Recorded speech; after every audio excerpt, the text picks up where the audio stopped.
নমস্কাৰ মৰমৰ ছাত্ৰ ছাত্ৰীসকল DDEarth চেনেললৈ সকলোকে স্বাগতম জনাইছো আজি এই ভিডিঅ'টোৰ জৰিয়তে তোমালোকে অসম সম্পৰ্কে সবিশেষ জানিব পাৰিবা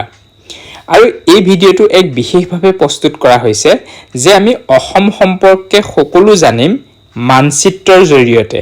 মেপ অফ আসাম অসমৰ মেপখনৰ জৰিয়তে আমি অসম সম্পৰ্কে প্ৰায় সকলো কথা এই ভিডিঅ'টোত সন্নিবিষ্ট কৰিব বিচাৰিছো তোমালোকে ভিডিঅ'টো শেষলৈকে চাবা তেতিয়া অসম সম্পৰ্কে তোমালোকে বহুতো প্ৰশ্নৰ উত্তৰ লাভ কৰিবা লগতে অসম সম্পৰ্কে জানিব পাৰিবা বা বিভিন্ন কম্পিটিটিভ এক্সাম সমূহত যি অসম সম্পৰ্কে প্ৰশ্ন আহে এই বিষয়েও তোমালোকে জানিব পাৰিবা আৰু তোমালোকৰ সুবিধা হোৱাকৈ মই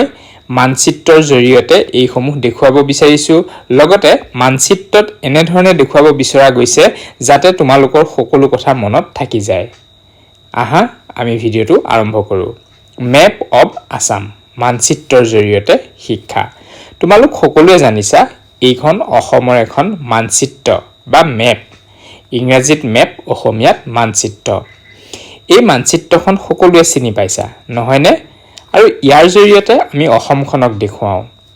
অসম হৈছে ভাৰতবৰ্ষৰ এখন ৰাজ্য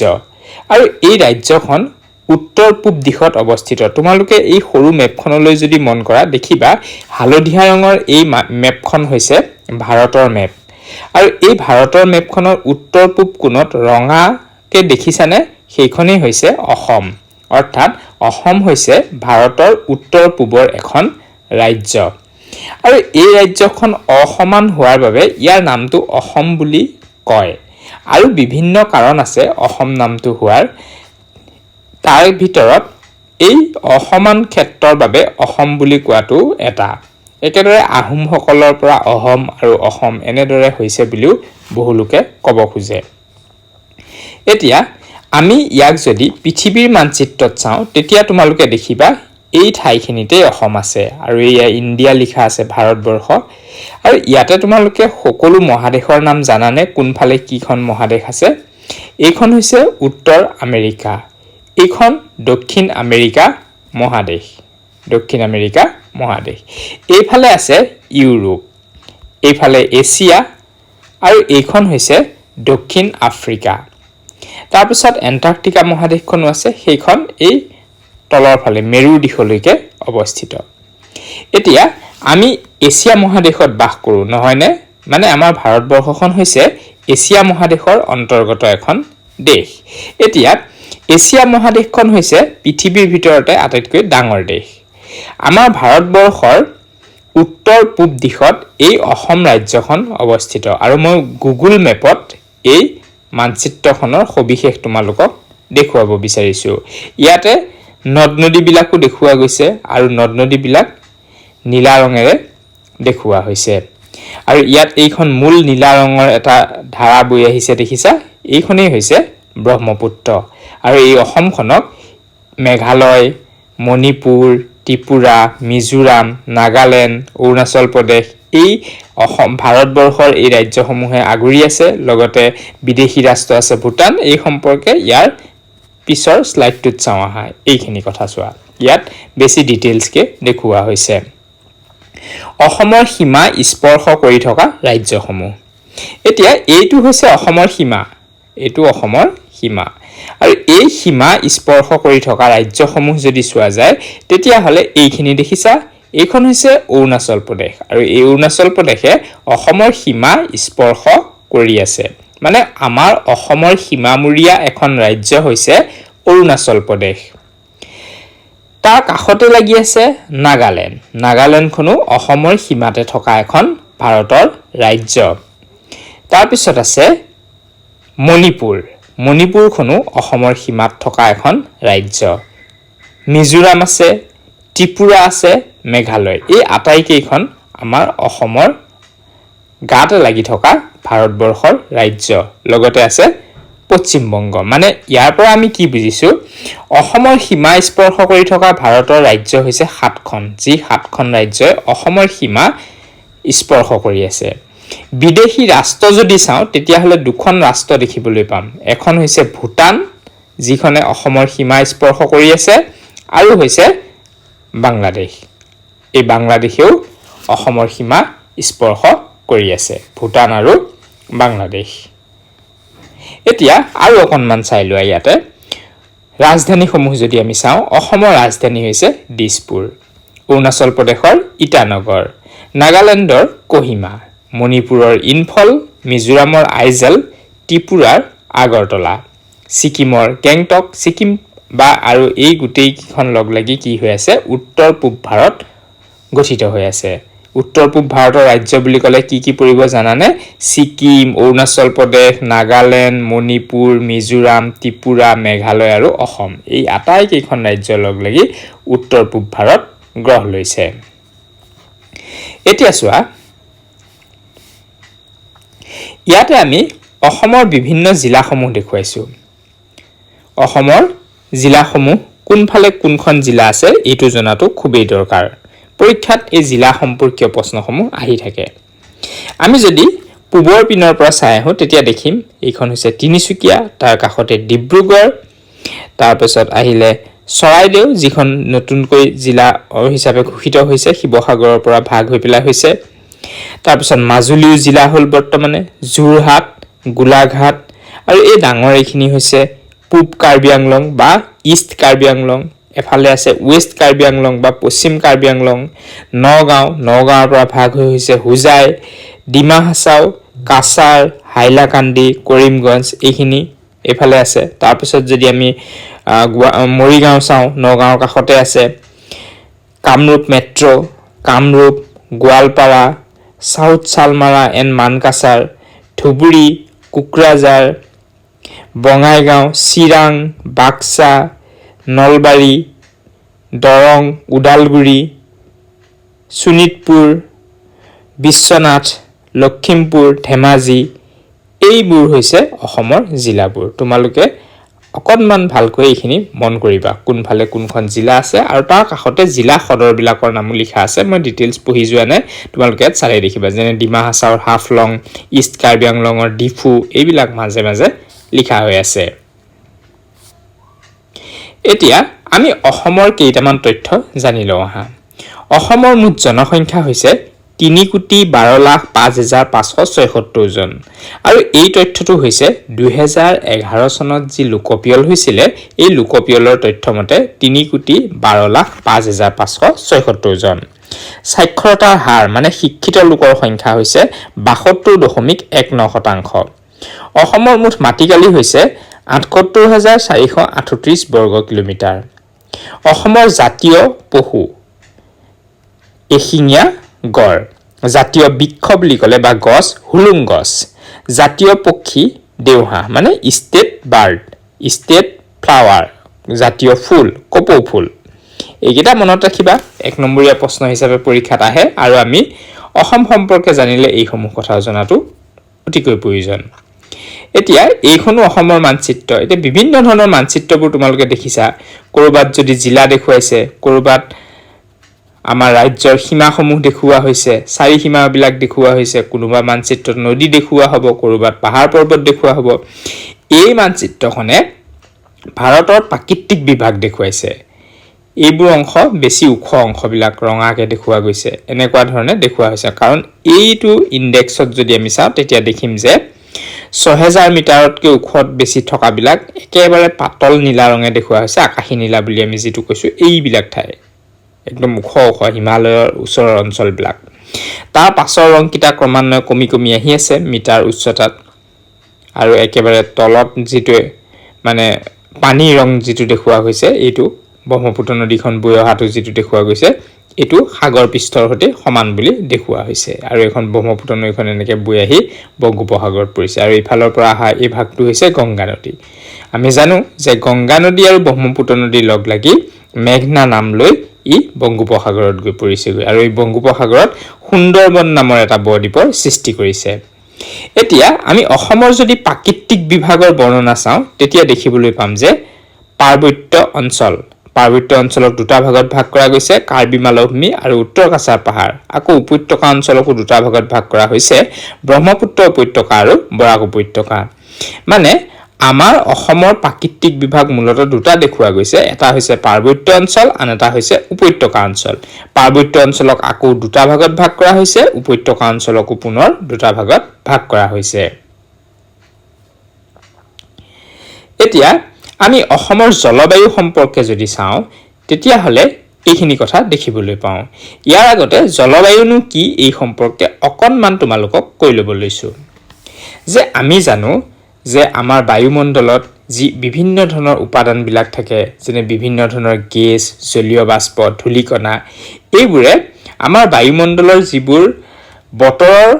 উপাদান এই সমূহত প্ৰভাৱ পেলায় যেনে ৰ'দ বতাহ বৰষুণ এই সমূহক আৰু অতি কম সময়ৰ কাৰণে এই ৰ'দ বতাহ বৰষুণ এইবোৰৰ যিটো গড় অৱস্থা এইটোকে বতৰ বুলি কোৱা হয় যেনে আজি দিনটোৰ বতৰ ডাৱৰে আৱৰি আছে আজি দিনটোৰ বতৰ ফৰকাল কোনো ধৰণৰ ডাৱৰ নাই বৰষুণ নাই ৰ'দ ওলাই আছে হেতু ফৰকাল বুলি কওঁ আৰু এই যে বতৰটো খুব কম সময়ৰ ভিতৰতে হালসলনি হ'ব পাৰে যেনে ৰাতিপুৱা বতৰ ডাৱৰীয়া আছিল দুপৰীয়ালৈকে আকৌ ফৰকাল হৈ গ'ল এইবোৰ বতৰৰ হালসলনি অতি কম সময়ৰ ভিতৰতে হয় এতিয়া এই বতৰৰ কাৰকবোৰ বা বতৰৰ এই হিচাপবোৰ যদি অতি দীঘলীয়া সময়ৰ কাৰণে হয় ধৰা হল 30 বছৰ বা 35 বছৰৰ কাৰণে যদি হয় তেতিয়া হলে আমি তাক জলবায়ু বুলি কম আৰু একেবাৰে সাধাৰণভাৱে চাবলৈ গলে যেনেদৰে জুলাই মাহৰ প্ৰত্যেকটো মাহে মানে প্ৰত্যেকটো বছৰৰ জুলাই মাহটোই গৰম আৰু ফেব্ৰুৱাৰী বা জানুৱাৰী মাহবোৰ ঠাণ্ডা নহয় জানো এতিয়া এইটো যেটো কোৱা গৈছে জুলাই মাহটো গৰম ফেব্ৰুৱাৰী মাহটো ঠাণ্ডা এইটো প্ৰত্যেক বছৰে কম বেছি পৰিমাণে প্ৰায় একে থাকে আৰু এয়াই হৈছে জলবায়ুৰ কাৰণে হয় মানে জলবায়ুটোই তেনেকুৱা আমাৰ অসমৰ জুন জুলাই মাহত গৰম জানুৱাৰী ফেব্ৰুৱাৰী মাহত ঠাণ্ডা বা ডিসেম্বৰ মাহত ঠাণ্ডা এনে ধৰণে এই জলবায়ু কেইটামান ভাগক ভাগ কৰা হৈছে শীতকাল গ্ৰীষ্মকাল মৌচুমী কাল উত্তৰ মৌচুমী কাল এতিয়া এই জলবায়ুটো প্ৰত্যেক বছৰে প্ৰায় একে থাকে বুলি যদিও আমি কৈছো কিন্তু ইয়াক আমি দেখিবলৈ পাওঁ যে লাহে লাহে জলবায়ু পৰিৱৰ্তন হ'বলৈ ধৰিছে মানে ঠাণ্ডাৰ দিনবোৰ লাহে লাহে কমি আহিছে গৰমৰ দিনবোৰ লাহে লাহে বাঢ়ি আহিছে মানে এটো হৈছে গোলকীয় উষ্ণতা বৃদ্ধি বা গ্লোবেল ওয়াৰ্মিঙৰ কাৰণে এনে হোৱা দেখিবলৈ পোৱা গৈছে এই যে জলবায়ু পৰিৱৰ্তন হৈছে এই জলবায়ু পৰিৱৰ্তন সাধাৰণতে 30 বছৰৰ পৰা 50 বছৰৰ ভিতৰত হোৱা দেখিবলৈ পোৱা যায় আমি মূলত এই কথা কেইটাই জানিব লাগে যে জলবায়ু অসমৰ কেইটা ভাগত ভাগ কৰা হৈছে সেইকেইটা হৈছে শীতকালটো ডিসেম্বৰৰ পৰা আৰম্ভ হৈ ফেব্ৰুৱাৰীলৈকে থাকে গ্ৰীষ্মকাল মাৰ্চত আৰম্ভ হৈ মে লৈকে থাকে মৌচুমী কাল জুনৰ পৰা ছেপ্টেম্বৰলৈকে থাকে আৰু উত্তৰ মৌচুমী কাল অক্টোবৰ নৱেম্বৰ মাহত হোৱা দেখিবলৈ পোৱা যায় মানে মৌচুমী কালৰ পিছৰ পৰ্যায়টো উত্তৰ মৌচুমী বুলি কোৱা হয় আমাৰ অসমৰ জলবায়ুক 6টা ঋতুত ভাগ কৰা গৈছে গ্ৰীষ্ম বৰ্ষা শৰৎ হেমন্ত শীত আৰু বসন্ত এই কেইটা ঋতুত ভাগ কৰা হৈছে এতিয়া আমি অসমৰ যদি মাটি সম্পৰ্কে চাওঁ আমাৰ অসমৰ মাটি মূলতঃ 4 প্ৰকাৰৰ কিন্তু তোমালোকে ইয়াত দেখিছানে ইয়াত 6 প্ৰকাৰৰ দিয়া গৈছে তে মই বুজাই গৈছো মূলতঃ 4 প্ৰকাৰৰ মানে মূলতঃ কোন কেইটা নতুন পলসুৱা মাটি পুৰণি পলসুৱা মাটি পাহাৰীয়া মাটি আৰু ৰঙা মাটি তাৰ লগতে তেৰাই মাটি আৰু ভাবৰ মাটি নামেও দুটা সৰু সৰু ভাগ আছে তে ইয়াত মানচিত্ৰখনত খুব ধুনিয়াকৈ ৰং বিলাক দিয়া হৈছে তোমালোকে জানিবই পাৰিবা বেছি কলা ৰং দিয়াখিনি নতুন পলসুৱা মাটিটো কথাটো তোমালোকে জানাই যে যিবোৰ মাটিৰ হাৰুৱা গুণ থাকে প্ৰাকৃতিকভাৱে হাৰুৱা গুণ থাকে সেইবোৰে পলসুৱা মাটি আৰু পলসুৱা মাটি দেখিছানে ব্ৰহ্মপুত্ৰ নদীৰ একেবাৰে পাৰ অঞ্চল বিলাকতে পোৱা গৈছে আৰু ইফালে বৰাকৰ ওচৰতে নদী কাষৰ অঞ্চল বিলাক সাধাৰণতে পলসুৱা হয় কাৰণ নদীৰ পানীয়ে বানপানীৰ জৰিয়তে পলস পেলায় আৰু এই পলস মানে হৈছে হাৰুৱা গুণ নতুন পলসুৱা মাটিবোৰ সেই কাৰণে নদীৰ একেবাৰে পাৰতে দেখিবলৈ পোৱা যায় পুৰণি পলসুৱা মাটিটো অকনমান কম কলা ৰঙেৰে দেখুৱা হৈছে পাহাৰীয়া মাটি ৰঙা মাটি তেৰাই মাটি ভাবৰ মাটি এইবোৰ এই ধৰণৰ চিহ্নৰে চিহ্নিত কৰা হৈছে তোমালোকে মানচিত্ৰত এইখিনি কথা চাই ল'ব পাৰা এতিয়া আমি ইয়াৰ পাছৰ স্লাইডটো চাওঁ আহা ইয়াৰ পাছত অসমৰ ৰাষ্ট্ৰীয় উদ্যান সম্পৰ্কে দেখুৱা গৈছে এতিয়া ৰাষ্ট্ৰীয় উদ্যানসমূহ জনাৰ আগতে আমি অকনমান উদ্ভিদ সম্পৰ্কে জানি লওঁ আহা আমাৰ অসমতনো কেনে ধৰণৰ উদ্ভিদ পোৱা যায় অসমত ক্ৰান্তীয় চিৰসেউজীয়া উদ্ভিদ পোৱা যায়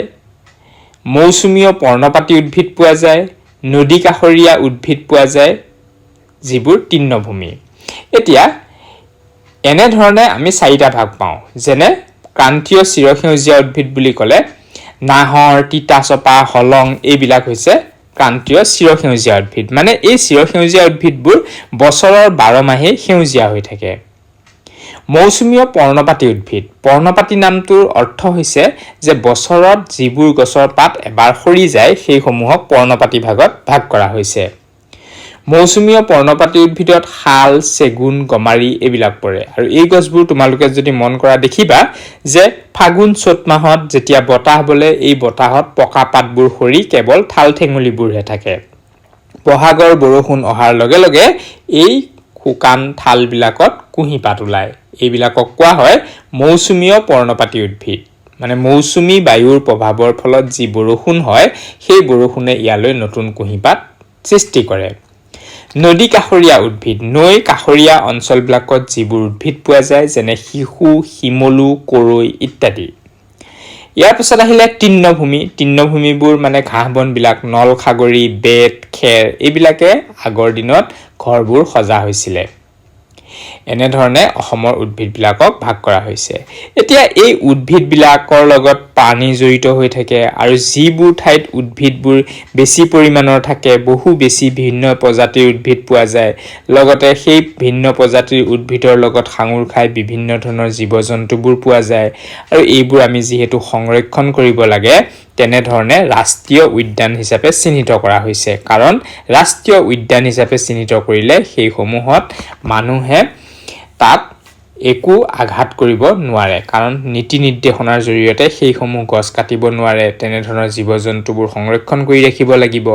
আৰু অসমত ৰাষ্ট্ৰীয় উদ্যান মূলতঃ 7খন আছে এক হৈছে কাজিৰঙা ৰাষ্ট্ৰীয় উদ্যান ছবিত দেখিছানে কাজিৰঙা বুলি ধুনীয়াকৈ লিখা আছে আৰু এই কাজিৰঙা ৰাষ্ট্ৰীয় উদ্যানখন গোলাঘাট নগাঁও আৰু কাৰ্বি আংলং জিলাৰ কিছু অংশ লৈ পেলাই গঠিত হৈছে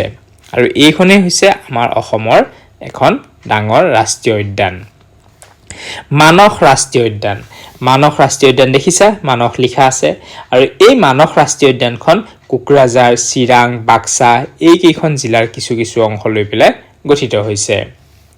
ইয়াৰ পিছত আহিলে ডিব্ৰু-চৈখোৱা ৰাষ্ট্ৰীয় উদ্যান ইয়াত দেখিছা ডিব্ৰু-চৈখোৱা ৰাষ্ট্ৰীয় উদ্যান আৰু এই ডিব্ৰু-চৈখোৱা ৰাষ্ট্ৰীয় উদ্যানখন ডিব্ৰুগড় আৰু তিনিচুকীয়া জিলাৰ সীমামূৰীয়া অঞ্চলত অৱস্থিত